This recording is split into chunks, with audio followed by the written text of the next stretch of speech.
My brother here from Nigeria, the market for electricity in Zambia is not just for Zambia.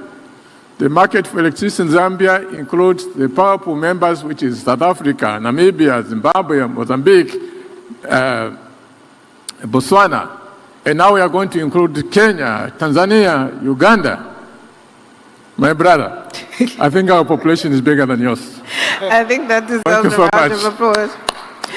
Thank you. And the last word, obviously, to South Africa. As you have your G20 presidency, it would be great to understand how the nexus between the G20 presidency and the bigger energy access challenge for the whole of Africa is being discussed at these meetings.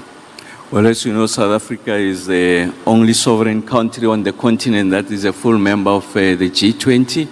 And as a result of our presidency, Africa has got an opportunity to host the G20. So that's a significant milestone. As a country and cabinet has taken this decision that this is it's not South Africa's G20 presidency, but it's Africa's G20 presidency. So that's the first message we want to convey.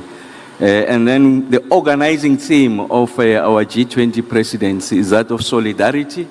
So a number of colleagues here, even the previous panel, have spoken about social compacting. It's another manifestation of solidarity. The second one is around equality.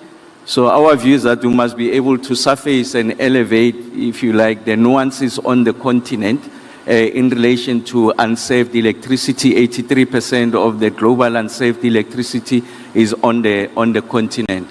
And the third one is sustainability. And sustainability not in narrow terms of ecological and environmental perspective, but our ability to be able to exploit our endowment for our own industrialization, broaden the flow of industrial capacity, be able to ensure that there's upward economic and social mobility of communities, and be able to ensure that there's technology transfer. So that is the organizing theme. And on the electricity front, 3 priorities. The first one is to achieve energy security that is affordable and also accessible. So talking to the dimensions of penetration that manifest on the continent.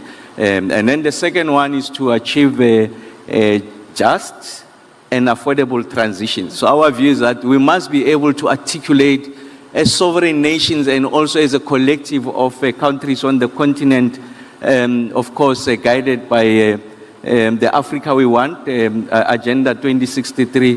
What is this articulation of the Africa that we want in relation to the transitions? Because it's going to take, if you like, nuanced manifestations. And then the last one is that of regional interconnectivity with a focus on the continent and also on the energy pools that we are finding here. And therefore, the contestation about which geography is going to produce the electricity is nullified if you have a single integrated market. So essentially, we see ourselves as a connection of countries that are connected by these regional pools. We are able to achieve interconnectivity, and Africa is able to rise again. And we are going to use the G20 to be able to make the case for the continent. I've already canvassed the views of my peers on the continent. There's significant convergence. Africa's time is now, and that time is unstoppable. Africa is on the march. Thank you very much. I think everything is more than clear now. You've heard from the ministers themselves. You've heard about the policies they're putting together. You've heard about the implementation roadmaps. You've heard about the key parts of government they're using to drive this mission.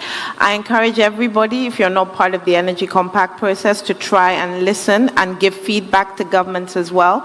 There's a partner session after this. And I also want to really thank the government of Tanzania, because they also brought a very insightful and valuable energy compact, and that is why we're all here today. So all to say, government is ready. There will be ministers here for the whole 2 days. Please, private sector, collaborate, speak to them, and thank you again for the World Bank and AFDB for putting the whole Mission 300 together. So thank you. Ladies and gentlemen, if I may kindly request a really big big warm round of applause for Damilola for doing an excellent job moderating that ministerial panel. I have a very small job at this moment, and that is to let you know what is coming up in our program. We are going to take a coffee break at this moment, and I'm requesting that we are all back in the room at 11:45. That is at 11:45. While our panelists take their picture, allow me just one more minute of your kind attention. Thank you very much as we're taking that picture. 11:45, we're back in the room. Let's please be on time. The Deputy Managing Director of the IMF will be standing by ready to address us. Thank you so much, ladies and gentlemen.